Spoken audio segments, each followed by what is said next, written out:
the White House for a long time, and one of the things that the president lobbied hard for during the campaign and beyond, of course, is getting drug prices under control. I don't know if you caught this, but first of the year, some 30 drug makers are going to be raising the prices, or were scheduled to raise the prices of their medicines. And we're talking about hundreds and hundreds and hundreds of medications. And if you take any, probably at least one of those medications, you're going to see a price hike. Some may be marginal. Others, well, for example, if you're in certain blood pressure medications, you can see a 30% increase in the price of your prescription. The question is, why?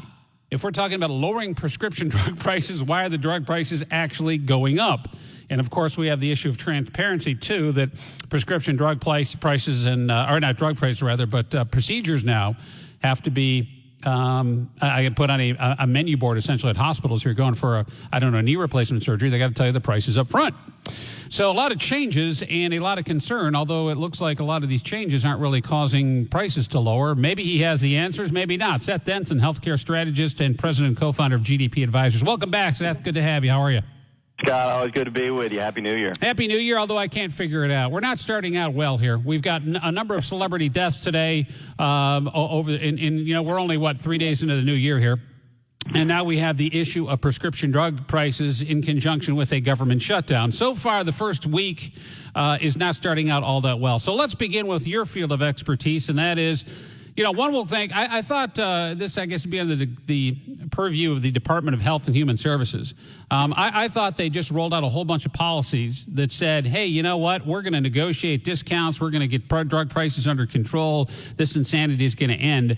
I thought they were in charge of doing that, or were tasked with doing that anyway. Why are we going in the other direction?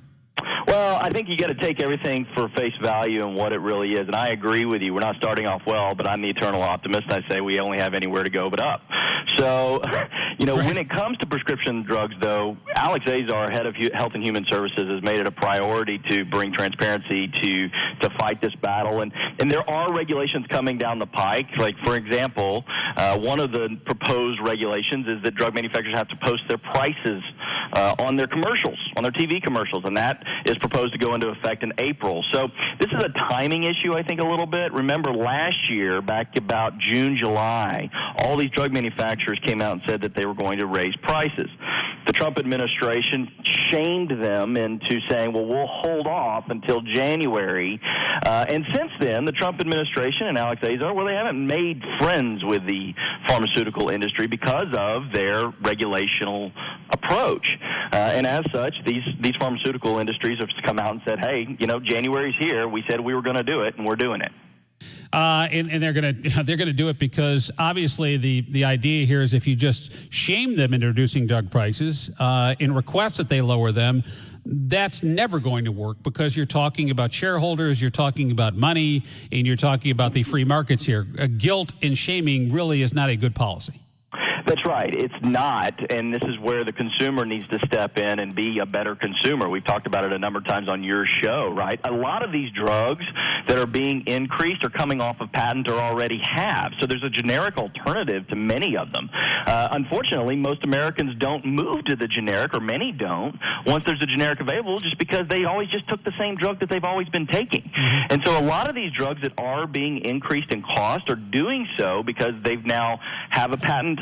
They've lost their patent. They have a generic alternative, and those companies that create that drug are losing revenue on that specific drug. And so this is a pattern we've seen now for decades where a drug manufacturer, once a drug goes off patent, actually increases the cost instead of decreases it, which you'd think they would do, just to try to generate some last-minute revenue out of it. Well, here's a new wrinkle of this, and Senator Elizabeth Warren, who looks like she's going to wind up throwing her hat in the ring for 2020, is proposing the creation of an Office of Drug Manufacturing. So here's what she's thinking.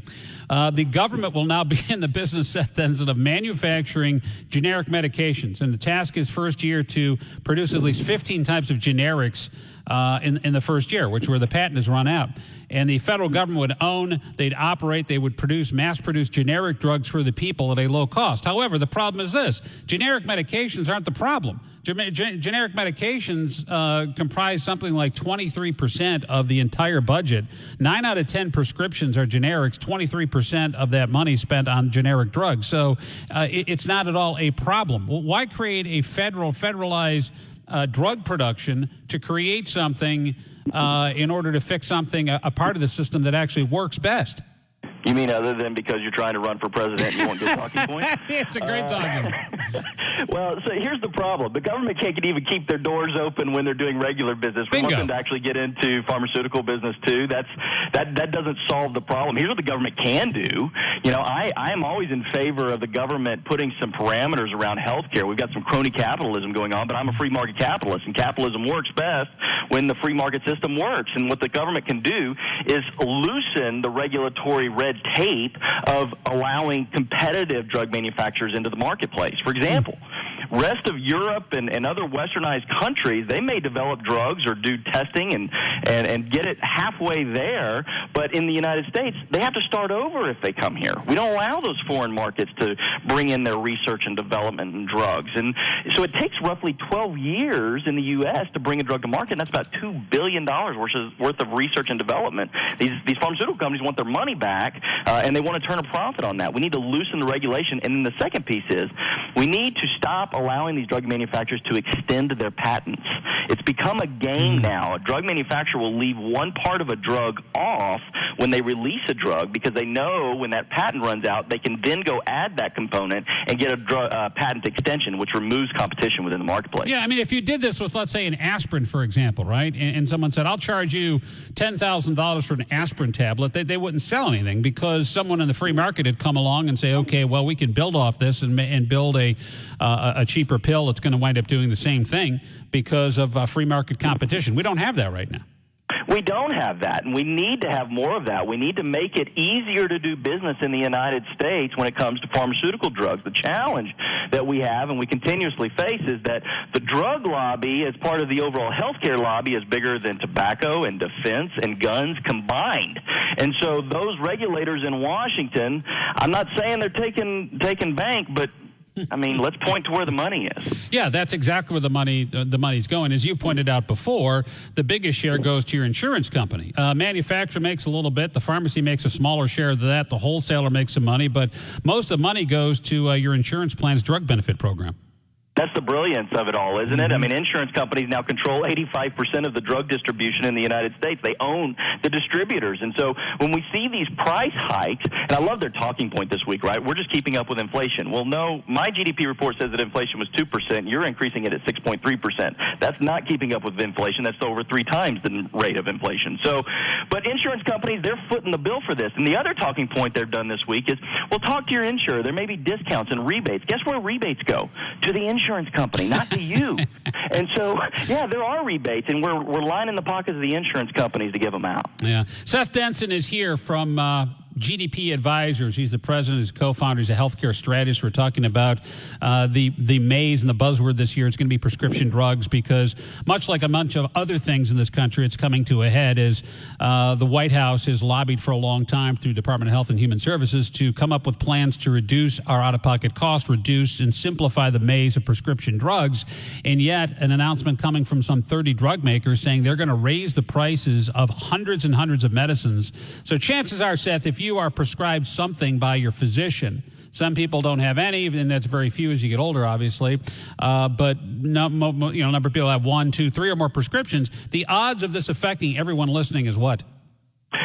Pretty great. I would say near 100%. Now, the challenge that we're going to have is that people seeing that impact directly instead of indirectly. And what I mean by that is they could see their copay stay the same on their insurance plan, but guess what's going to go up as a result? Their insurance premiums. Mm-hmm. All right. So from prescription drugs to this, you're going to be able to, in the coming weeks, you'll be able to go online and see what hospitals are charging for medical procedures.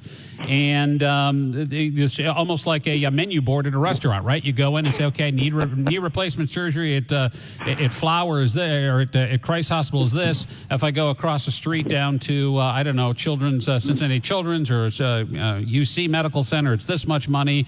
If I go into the Christ system, it's something else. So you'll be able to shop around, allegedly. Or is this just a gimmick? Yeah, I don't want to pour water on the fire here, but the challenge that we have with this side of things, and let me say this first, I'm glad that this is now a requirement. This was absolutely step one critical. Right. The problem is that we have multiple steps that need to happen as a result because you got to think about it. There's about 70,000 ICD-10 codes, and what hospitals are now going to do is throw them all up online. Good luck going and finding it. And then the second piece of that is what you actually will pay as a consumer will be determined based on which insurance company you have. So you use the restaurant board or the menu board, right? Well, imagine that menu board saying, well, here's the base price, but if you're paying with Amex, it's going to be a different price. If Visa card, it's going to be a different price, or MasterCard. And, oh, by the way, if you have the Visa Gold, it's going to be this price. If you have, the layers that you have to go through to actually figure out what you would have to spend, well, you've got a long way to go. However, again, I want to give credit where credit is due. We needed this step to happen so that we can start working towards full transparency within the system. Step one has to happen before we get to step two. But if you're getting a different price based on who your insurer is there going to be a way to navigate that now? Well, I think there will be eventually. They're going to come up. Somebody in this free market system that we have is going to come up with an algorithmic system that's going to allow you to be able to plug in that information to determine that. The other challenge, though, you almost have to have a little bit of a crystal ball. In the United States, we operate on what's called a fee-for-service basis, not an outcomes basis. So I go in for that knee surgery. Well, how many aspirin did I take? How many Kleenexes did I have? All of that is billed separately by a hospital on an unbundled platform. And so I could go in thinking I'm going to spend, or the total bill is going to be $30,000. By the end of the time I'm done, it's $45,000. Seth Denson, as we talk about rising prescription drug prices in the face of what we're told that is going to be reducing drug prices, and of course, maybe a silver lining here with hospitals now having to post the costs to you of procedures, inpatient, outpatient, and such, even though it depends on your insurer and what your coverage is. One of the bigger problems here, too, is we talk about socialized medicine, how Americans don't want socialized medicine. Well, we've had socialized medicine for a long time. Medicare, Medicaid. While the people receiving the benefits of Medicare and Medicaid largely are happy with the treatment that they're getting, it doesn't address the big issue, and that is the fact that it's increasing demand for drugs and procedures by using tax dollars to subsidize it. So that's why pharmaceutical companies will raise their prices without seeing any, hit in sales. Medicare Part D was supposed to solve this issue, and actually, if you look at the spending, it's worse. We spend more money year to year to year, not necessarily because we're aging. You're talking per capita here. It's because they just keep baking in more costs because they're not paying for it. The government's paying for it, which is me and you. That's exactly right. I don't want to be overly crass here, but we don't cure anything anymore. We treat it, and treating it through drugs makes people money. And because we treat it really well instead of cure it, people live a long time before they die. And so that's my overly crassness on this cold Texas morning. So you're saying that there's a cure for cancer, but no one, it's kept in the same file where the UFO stuff is. Well, that and the grassy knoll, right? That's the challenge that we have here in our country is there is more profit to be gained by treating something versus curing it, and pills are easier than doctors, right? Taking people to a doctor, the doctors are now owned by the hospital systems. If they can't refer them to the third floor for that $5,000 MRI, give them a pill and send them on their way. And that's unfortunately the way that we approach medicine today in the United States. Yeah. And for those who want to move towards more socialized health care, I think that's the example. You may like as a consumer, like my mom, for example, she's in and out of the hospital and she's getting treatment for non-Hodgkin's lymphoma, but she's a Medicare patient. As long as they do things the Medicare way and, have her treatment spaced at certain times, she pays very little, if nothing, out of pocket because she's covered for all that stuff, which is great from the consumer end. But how much more does that add to the cost that we all have to burden? And if you have a graying population and younger people now are in jobs that, let's face it, when it comes to benefits for themselves and the like, aren't getting what previous generations did, isn't that what's causing the bog down in the system, so to speak, is you can't have 4 people in the hospital or getting treatment and 1 person paying for it. It's not sustainable. That's exactly right. So on average in the United States, the private pay insurance system is nearly 3 times the reimbursement rate of the Medicare system. And so as you think of, and by the way, the vast majority of that is administrative cost. It's not It's not that the treatment costs that much more. It's just how much people have their hands in the cookie jar. And so that's part of the problem here. So if we did move to a structure of Medicare for all, well, first and foremost, again, we'll go back to what we said originally. The government's shut down now over a budget crisis. Welcome to the new budget crisis. Medicare for all won't work. It's not financially sustainable. And then that's going to have a trickling impact on the economy. And as I've said, I believe on your show before, Scott, you do that, we have stopped advancing medicine in the United States and the world because the United States is responsible for advancing medicine worldwide. Yeah. Seth Denson from GDP Advisors down in Texas. And now I hate to get the new year off on a bad start, but is there any, I'll leave it with this, is there a silver lining in this cloud? There is. We, the consumers, now have more resources and tools. And if people go to our website today, gdpadvisors.com, I've written an article I'm going to be posting it, and we'll give some of your listeners some free tips on what they can do to help navigate the system more effectively. Seth, thanks again, man. Appreciate it. Take care. Thanks, Scott.